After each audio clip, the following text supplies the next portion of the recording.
ଶିକ୍ଷକଙ୍କୁ ଝଟକା ଦେବ ଏ ଖବର। ଟିଇଟି ପାସ୍ ବାଧ୍ୟତାମୂଳକ ପ୍ରସଙ୍ଗରେ ରାଜ୍ୟ ସରକାର କହିଲେ, ଶିକ୍ଷକଙ୍କ ପାଇଁ ଶିକ୍ଷକ ଯୋଗ୍ୟତା ପରୀକ୍ଷା ଟିଇଟି ପାସ୍ ବାଧ୍ୟତାମୂଳକ ନେଇ ସୁପ୍ରିମକୋର୍ଟରେ ରାୟତା ତର୍ଜମା କରାଯାଉଛି। ରାଜ୍ୟର ଅନେକ କାର୍ଯ୍ୟରତ ଶିକ୍ଷକ ଅଛନ୍ତି ଯେଉଁମାନେ 2011 ପୂର୍ବରୁ ନିଯୁକ୍ତି ପାଇଥିଲେ। ସେତେବେଳେ ଓଟିଇଟି ନଥିଲା। ତେଣୁ କ'ଣ କରାଯିବ ତର୍ଜମା ଚାଲିଛି ବୋଲି କହିଛନ୍ତି ବିଦ୍ୟାଳୟ ଓ ଗଣଶିକ୍ଷା ମନ୍ତ୍ରୀ ନିତ୍ୟାନନ୍ଦ ଗଣ୍ଡ। ଅନ୍ୟ ରାଜ୍ୟ କ'ଣ କହୁଛନ୍ତି ତାହାକୁ ତର୍ଜମା କରୁଛନ୍ତି ସରକାର। ଏନେଇ ରିଭ୍ୟୁ ପିଟିସନ୍ କରାଯିବା ପୂର୍ବରୁ କି ନାହିଁ ବିଚାର ଚାଲିଛି ଏହା ମନ୍ତ୍ରୀ କହିଛନ୍ତି। ଓଡ଼ିଶାରେ ପ୍ରାୟ 75,000 ଶିକ୍ଷକ ଓଟିଇଟି କରିନାହାନ୍ତି। ଶିକ୍ଷକଙ୍କ ସ୍ୱାର୍ଥକୁ ରାଜ୍ୟ ସରକାର ଦୃଷ୍ଟିରେ ରଖିଛନ୍ତି।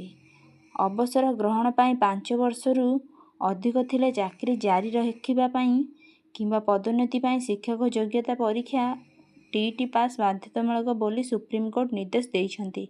ସେମାନଙ୍କୁ 2 ବର୍ଷ ଭିତରେ teachers eligibility test TET pass କରିବାକୁ ପଡ଼ିବ। ଯଦି ବିଫଳ ହୁଅନ୍ତି ତେବେ ସେମାନେ ବାଧ୍ୟତାମୂଳକ ଅବସର ନେବେ।